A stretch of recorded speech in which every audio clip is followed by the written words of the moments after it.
69,000 आरक्षण घोटाले पर जो है कांग्रेस के एक मंत्री के द्वारा जो है बड़ा खुलासा किया गया है।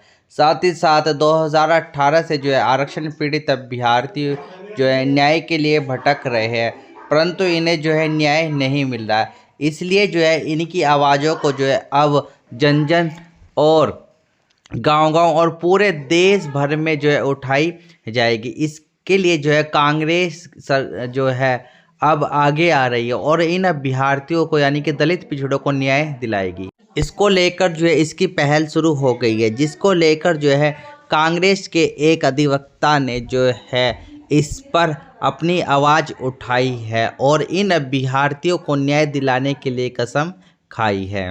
उत्तर प्रदेश में आप जानते हैं 2018 से एक प्रकरण चलता आ रहा है जो 69,000 शिक्षकों की भर्ती हुई थी। उसमें एक नया घोटाला द प्रिंट इंडिया के माध्यम से उजागर हुआ है, जिसमें 69,000 शिक्षकों की भर्ती होनी थी। उसके दौरान 18,500 सीटों में आरक्षित SC, ST और OBC के लोगों को नौकरी मिलनी थी, लेकिन उसमें से केवल 2,637 पर ही आरक्षण लागू किया गया है और शेष 15,863 जो सीटें बचती हैं उस पे अनारक्षित वर्ग के लोगों को नौकरी दी गई। ये सीधे सीधे हमारे भारत के संविधान के दिए गए आरक्षण के ऊपर हमला है। ये जो निर्णय लिया गया है, बाबा साहब ने संविधान में आरक्षण का व्यवस्था दी गई थी, सीधे सीधे उसके विरुद्ध आता है और हमारे समाज को और कमजोर करने का प्रयास किया जा रहा है। दलित समाज के, अनुसूचित जनजाति समाज के और OBC समाज के लोगों को नौकरी से वंचित रखा जा रहा है, बेरोजगार रखा जा रहा है और इसके खिलाफ जो छात्र, जो शिक्षक विरोध प्रदर्शन कर रहे हैं उनको भी दबाने का प्रयास किया गया है। तो सरकार पूरी तरह से SC, ST और OBC के छात्रों को, अभ्यर्थियों को नौकरियों से वंचित रख रही है और गरीब रखना चाह रही है पूरे समाज को। और कांग्रेस पार्टी इस प्रकरण में ये मांग करती है, इस भर्ती घोटाले में उच्च स्तरीय न्यायिक जांच हो, आरक्षित वर्गों के जो 18,500 जो सीटें खाली है उन सब पे योग्य उम्मीदवारों का चयन किया जाए, दलित समाज से, जनजाति समाज से और OBC समाज से। और इस अन्याय